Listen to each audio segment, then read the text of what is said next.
这里就是越南的首都河内。来到了越南首都河内，第一件要做的事情就是看看河内老城。这里是河内的历史中心，承载着越南丰富的文化和悠久的历史。河内老城就是全世界游客口中的 Old Quarter。这里的街道狭窄，但是分布着无数的酒店，接待着全世界的游客。在老城里坐着客仙死是一种独特的游览河内的方式。客仙死就是一种游客在前车夫在后的黄包车，而游客在老城旅游最需要注意的就是安全。老城的一部分红绿灯形同虚设，无数越南的摩托车大军在河内老城里穿梭，虽然混乱，但是很有秩序。酒店的工作人员多次给我们强调，过马路时千万不要后退，做好这一条可以保证你在河内无忧。我们经过实践确实如此，这些摩托车大军会巧妙地预判你的线路，然后从你的身边轰鸣而过。老城里有丰富的建筑群，越南的历史和中国、法国有很多羁绊，所以在这里可以看到不少法式建筑，中式建筑也非常多。游走在街道，无意间就会看到各种寺庙、道观等。临近新年，无数的灯笼、对联都为商家摆上货架，招揽游客。虽然现在越南会中文的人不多，但是传统的文化还是随处可见。现在越南也有他们的外卖平台，名叫 Grab。我们找了一位送外卖的大哥，他的收入相当不错。而后我们又去了河内老城最大的同春市场。这个市场因为商品丰富而广受全世界游客的喜爱。我们两个中国人踏入市场的第一感觉就是这里有好多的中国货。打听后发现果然如此，很多小商品都是中国制造。结束了一天的老城之旅，我们在街边品尝了越南的美食，还在环建湖边吃一碗越南的米粉。越南老城的美食多种多样，来到河内你一定不要错过。下面就跟着狒狒和文涛开始今天的河内之旅吧。大家好，我是狒狒。今天是我们在越南首都河内的第3天了。我们到这儿前2天都特别累，所以我们在酒店一直在休息。这个是我们昨天新换的一个酒店，大家还记得我们刚来河内的时候订的那个酒店没有窗户，老板说第2天给我们可以换一个有窗户，但是那个房间依然是算是那种内窗吧，外面是个墙体，房间依然很黑。所以我们这2天在里面是不分昼夜的，就感觉精神有点恍惚了。我们今天换了一个这个酒店，这酒店还不错，它是有一个朝外的那个窗户。因为大家可以看到越南这边呢，它这个楼间都特别近，这种民房，所以那个窗户即使是朝这个过道，房间也是光线不好的。我们那个房间刚好它是能朝那个向大陆那个方向的啊。对。这个酒店我还是很满意的，早餐吃的也不错，价格跟前面订的差不多，也是一晚上260左右。我们订了4天呢，给了1000多少吧。那今天呢，我们就计划开始正式的游览河内了。毕竟呢，把这个住的地方安顿好，心情大好。今天我们计划带大家游览一下河内的老城区。还有一件很重要的事情啊，就是取钱或者是换钱，因为我们从这个中国东兴口岸那儿换了2500块人民币，那已经花完了。还好这个酒店可以网上就是微信支付宝去付。这条路就是我们酒店外面的小巷子，它依然很窄，然后上面就是横跨在红河上面的那个铁路桥，就在我们酒店的隔壁。所以我们昨天晚上啊，我是听到大概3趟还是4趟这个火车咣当咣当咣当这个声音啊。涛哥，你听到了没有？有，可以听到的啊，特别近。那这条铁路再往那边一点点就到红河了。红河和越南和河内的关系都非常大。河内这个名字来源就来自于红河啊，因为河内呢，它这个城市就正好是，大家可以看地图，正好是被红河及它的几条支流这样环抱在里面的，所以叫河内。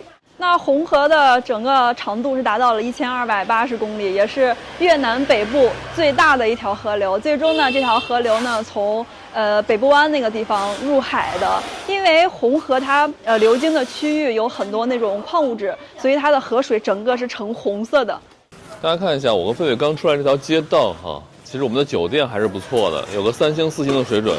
但是从酒店出来，这种街道就变得这么的狭窄拥挤。其实呢，这个就是越南老城的特色了。老城在当地怎么叫？他们就叫 Old Quarter，从这个小道出去也特别的拥挤啊，到处那么多车。我看到地图上这一片的翻译叫 Old Street，就是我们把它叫老城区，也有人翻译成中文叫旧城，就越南河内旧城，也就指的这一片。就这片其实是最早的那个河内城市的发源地就在这边，现在当然也有那种开发区啊、高新区啊那种类似的。像每个城市的老城都一样嘛，都在一个比较古老的区域，所以城建看着旧一些。哇！我已经来这3天了，这2天我们每天虽然在酒店没出去逛，但每天都是下楼买食物，我依然没有适应这个摩托这个速度和数量，咻咻咻咻咻。这个就是一个老城的铁路桥，就是狒狒刚才说那个昨晚上吵得我们睡不着的铁路桥。哇，这个老城市真的是很嘈杂呀，感觉。这个桥很有历史的，你没有发现它就是水泥还有钢筋都很斑驳，它是法国殖民者以前弄的，所以就100多年历史的。前面那个位置哈，听说还有一个法国人以前修的水塔，也是在上世纪末的时候，100多年了，我们去看看。还挺古早的啊。对。但我觉得吧，这边虽然游客很多，但是感觉对游客不太友好啊，因为这路边没得走。我狒狒往酒店赶的时候，就是一直在马路上走，路边是摩托车停了，就没有行人的通道。它老城区就是这样子的。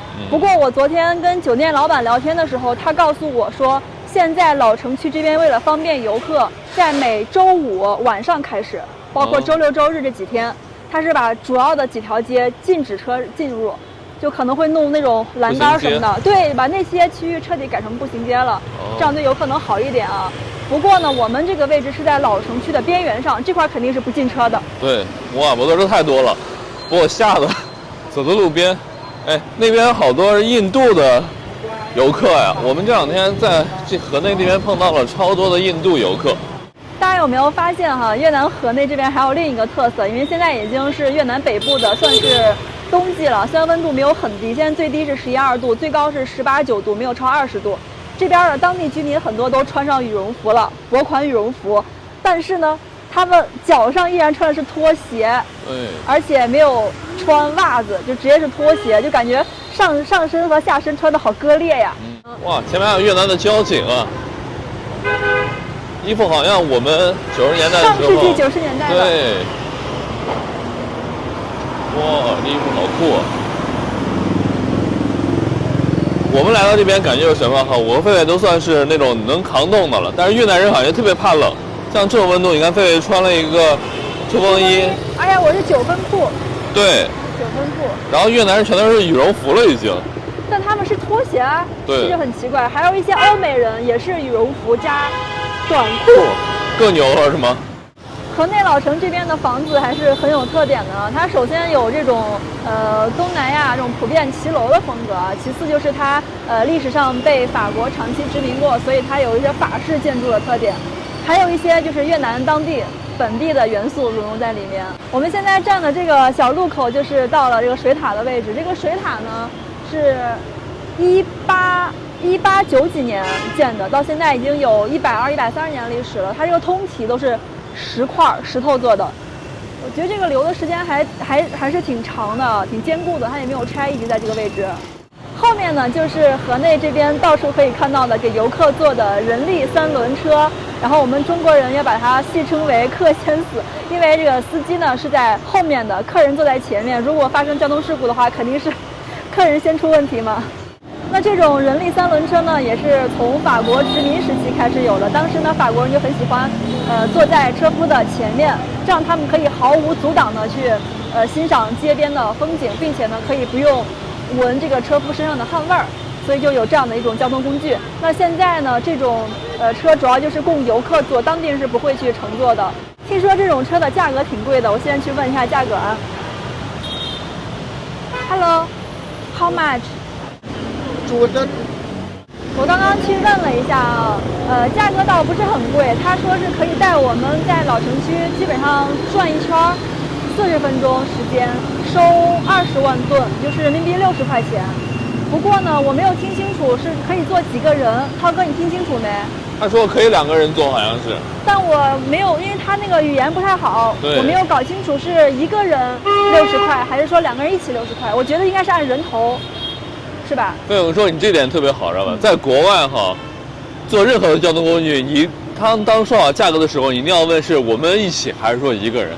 对，他们国外很多客人都这样。对，就是好多人只问多少钱，60，OK，等你下车的时候是2个人，或者说他说60只是10分钟或怎样的。对，其实整体来说，越南这边我觉得旅游环境还不错，当地人也比较淳朴。这种情况呢，比较少，但是大家毕竟出国旅游，还是自己要留点心眼儿，问清楚。我们只是想问一下价格，因为我们接下来有其他安排哈，我们可能会明天到那个巴亭广场的时候，我们可能会体验一下这个3轮车。说实话，这个摩托车 biu biu biu 的时候，我不是很敢坐这个。这种戴绿头盔的呀，上面写着 Grab 的，就是越南的美团，感觉。它好像不仅是美团，它同时也是越南的滴滴加这个跑腿儿之类的。因为我看它那个车上啊是有2个头盔的，我们可以拿软件去叫这个摩的。越南的出租车比较贵，打上3公里可能得人民币20块钱，但如果打这种车啊，就司机坐前面，我戴这个头盔坐在后面。打摩的的话，2公里可能只需要6、7块钱人民币，3公里也就10块钱。其实我觉得越南的摩的价格跟我们国内，比如西安的出租车差不多的，但它出租车就极贵。我们现在转到了一个很大的批发市场啊，这个叫同春市场，在越南语中应该是叫董旋，我看一下音标，董旋，2个都是2声。越南它这个声音是有六种语调的，中国是4种嘛，应该是5种吧，1、2、3猜个轻声。反正越南是6种语调的，叫董旋。其实呢，这个市场是本地人交易商品的一个大型的批发市场，只是这些年游客多了，现在游客也来这儿逛，把它作为一个旅游的一个打卡地了。这个市场呢后面就是红河，这块位置特别好。那以前呢也是来自4面8方的人来到首都之后，在这个位置去进行交易，比如当地的一些农产品啊、特产啊都拿到这个地方。现在里面呢是每天也有这个开关门时间的，好像是早8到晚5。我们现在去里面看看吧。我昨晚上看见，但是来晚了，关门了。大哥，你1个月能赚多少钱？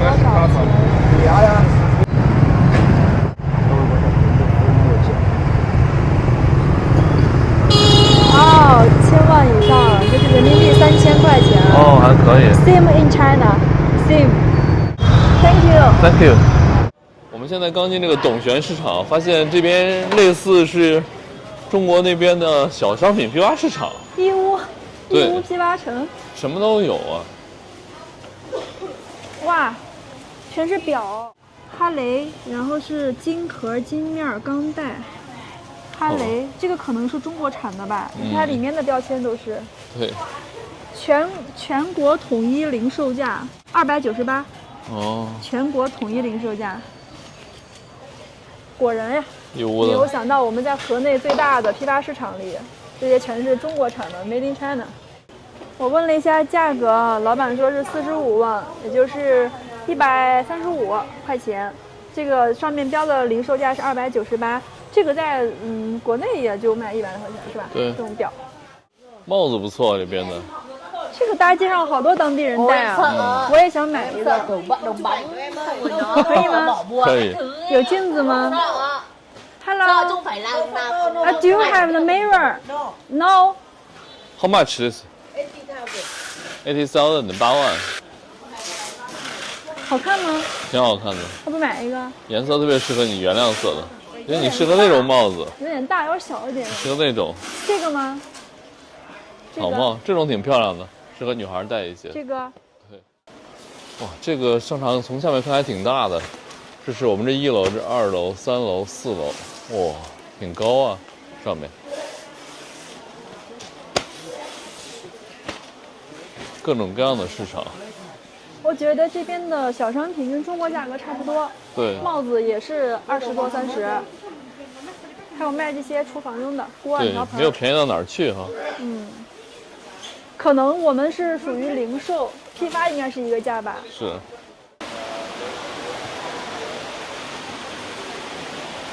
就感觉来到了20年前的西安康复路了。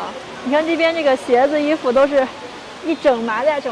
我刚才看到好多人拿推车把这个推出去，已经拉走了，批发市场了。它好像康复路啊。顺着这个楼梯上来呢，我们就到2楼了。2楼呢，应该是卖衣服的，还有一些布料批发。好像还有3楼呢。对，3楼。3楼也是卖衣服的。对。好像我感觉3楼卖的是那个小孩和女人的，然后是成衣。2楼好像是一半布料，一半是成衣。对。这是什么料子呀？当地的布料。哎，这上面写的洗，你看，双喜。可是这个颜色的双喜，我感觉我们一般是红色的多，它是蓝色的。地方特色嘛。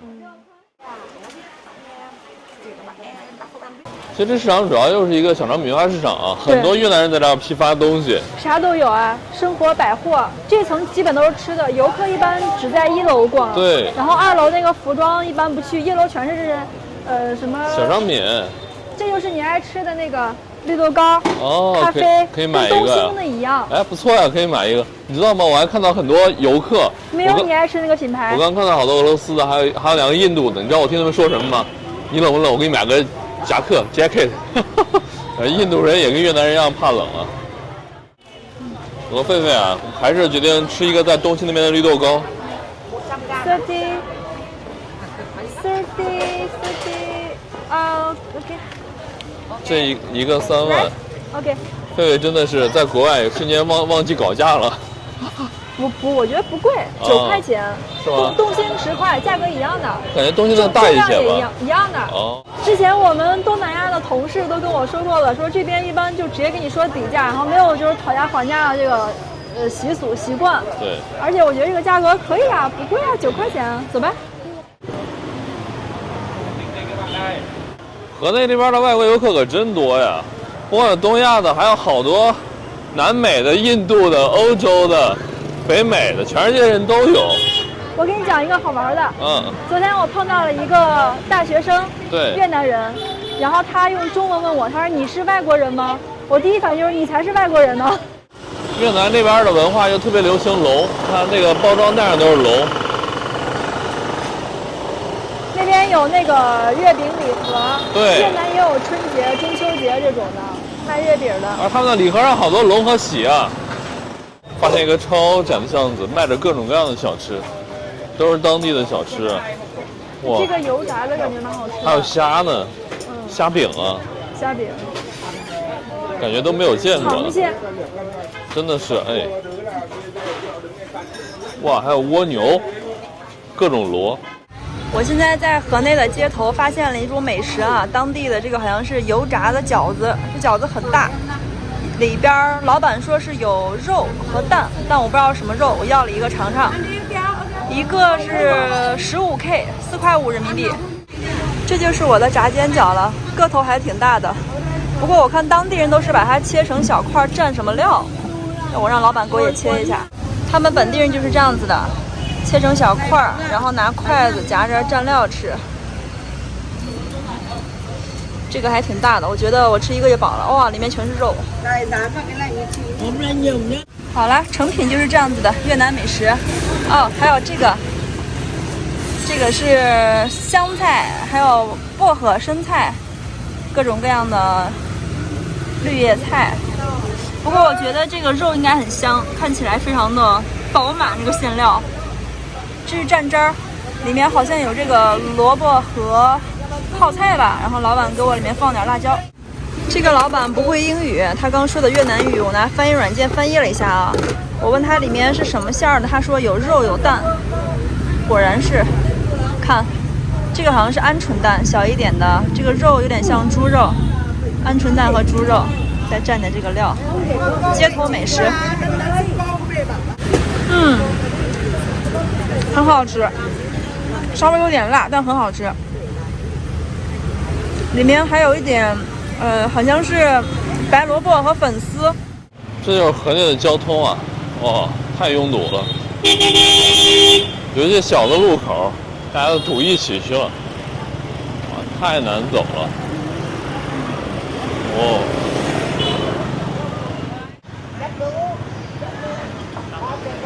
在河内老城啊，这边还有以前很多越南的古建筑，像这个建筑上面就有汉字，上面写的3个字“东河门”。还是很有中国那种建筑的特色的。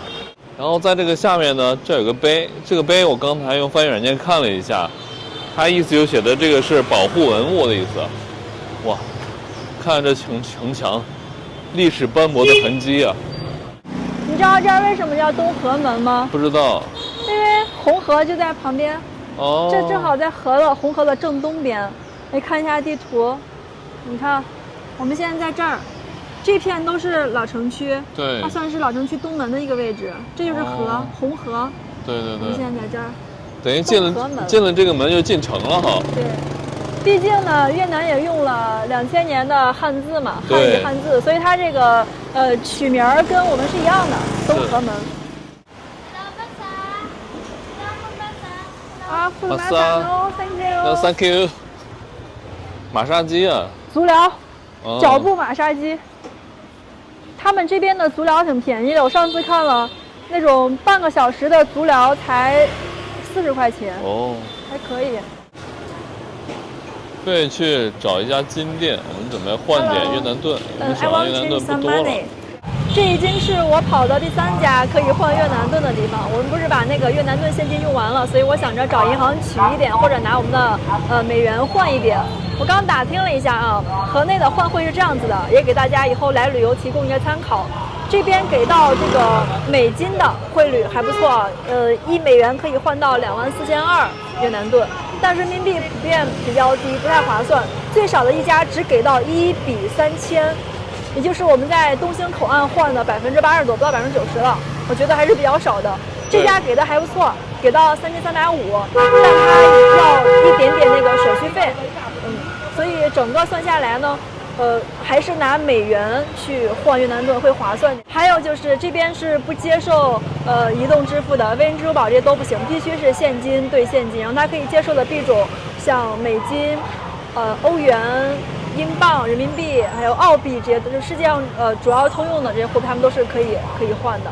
那现在的情况是这样子的啊，我们的手里只有美元没有人民币，但是我们不想把美元那么快的花掉，因为往后面的国家走，比如说柬埔寨，他们美金是通用的货币，以后呢我们就不太容易去取到这个美元的现金了，所以我们尽量的去用人民币。那我们就换另一种方式，找个 ATM 机去取钱。听说哈有一个银行叫 BIDV。他们家扣掉手续费之后的给到的汇率已经比较接近官方汇率了，给的还不错，我们就找一个银行去取吧。我跟狒狒在越南取个钱，越南这 ATM 机直接在马路边上就敞着呢。这家没有写，但它好像是支持银联、万事达还有 Visa 的。对，这个 ATM 就在马路旁边，旁边就是车来车往的，也没什么保护措施，完全没有安全感呀。对，好害怕飞车党。太牛了，这 ATM。还好河内比较安全。这家 BIDV 是支持中文的，这个比较难得，很多都是英文和越南语，他们家还有韩语、中文都可以。哦，在这儿，我们选择中文，取款手续费。BIDV 是免费的哦，是这样子，就是说这个银行就为什么大家都推荐来越南用 BIDV， 因为它不收手续费，只有发卡行，就我用的招行，只有招行会收，而且它是中文界面。哦，钱已经出来了。哦，出来了，还没钱呢。还有一个回执。哦，原来是这样子的。不过我取的时候上面没有显示汇率是多少，一会儿我们自己算一算，看看多少钱。这个就是越南盾面值最大的50万，1、2、3、4、5、6，一共是6张。我没有试300万以上的，不知道能不能行。它那个显示最多是200，然后其他金额我随便输个300。下次我们可以试一下能不能取更多。对，因为我们中国的这个银联卡在越南机器上取钱，它是按每笔收的，所以你每一笔尽量取得多一点，手续费是一样的。也就是我取100块和我取人民币1000块，手续费是一样，所以可以多取一点。然后我准备用我的那个手机看一下，它一共扣了我多少人民币，就算出来汇率了，对吧？刚刚我的手机收到一条短信，就是银行取现余额变动的一个短信。我刚刚看了一下，总共是扣了我883.2人民币，连手续费一起883.2，然后我取了300万的越南盾。我算了一下啊。一共是这个汇率除下来是3396，就很接近3400了，挺好的。幸好刚才在那个金店那儿没有换，实际上我们拿银联卡在 ATM 机上取现的汇率是更好的。给大家怎么说呢，算是把前路给踏光明了啊，才好了。对，就是这边银行取现，ATM 取现有点风险哈，路边了没有什么保障。对，如果不是文涛在旁边，我自己一个人还是不太敢出来去取钱的啊。取钱的攻略就给大家做到这儿了，我们现在继续出去环建湖那儿逛一下。万万没有想到啊，我们两个从西安跑到了越南，却在河内被冻成了狗。今天的河内真是特别冷，我看了整个大街，就我们俩没有穿厚衣服，没有穿羽绒服这种的。我们在这个河内的老城区逛了整整1下午了，这会儿有点饿了。OK，thank you。我们点了一碗越南当地的特色粉，其实这个粉在其他地方一般就是3万或者4万，最多4万。但是这个地方呢，因为是旅游区，租金比较贵，所以它卖的贵。这个粉是5万块钱，对，15人民币15。鸡肉粉啊，鸡肉粉，看看里面都有什么。这个是鸡肉，葱、蒜苗，这是葱吧？对，香菜，然后是粉。越南这边的粉啊，大多数都是这种扁粉，薄薄的这种扁粉，闻一下，挺香的，味道不错。然后这边是没有醋的，如果你需要一些比较酸的味道，就用这个小柠檬。对，但我不喜欢这个味儿，我可以给我放上一点点辣椒，它也没有油泼辣子，就这种小米辣，还有就是辣椒酱。对，这种。这个实在太冷了，所以吃个粉儿暖和一下。又冷又饿又可怜。今天好多外国游客呀，都觉得冷，都在买衣服，不光我们两个冷啊，很多人都没有带够衣服，因为它气温降得比较急。突然就降温了。前几天呢，河内还有最低21，最高到30了，然后这2天呢，最低才11、2度，最高16、17吧，但挺冷的。涛哥不爱吃粉，对，在国内又不爱吃。其实越南的粉很清淡，很好吃。虽然说我不爱吃啊，但每次吃的时候觉得粉还可以的，因为这边那个肉特别的香，不管每次吃牛肉粉还是鸡肉粉啊，那个肉都特别的醇香，真挺好的。越南粉味道其实是不错的，很清淡。不过我觉得，对我来说嘛，吃的时间长了，就特别想吃螺蛳粉这种重口味一点的。重口味的。越南粉啊，最好吃的就是它的汤，每次吃完粉喝口汤，哇，很原味。对，就没有太重的要不要来点儿？我不要，没有太重的调料的味道，都那种牛肉或者鸡肉的那种原汤的味道，很好喝。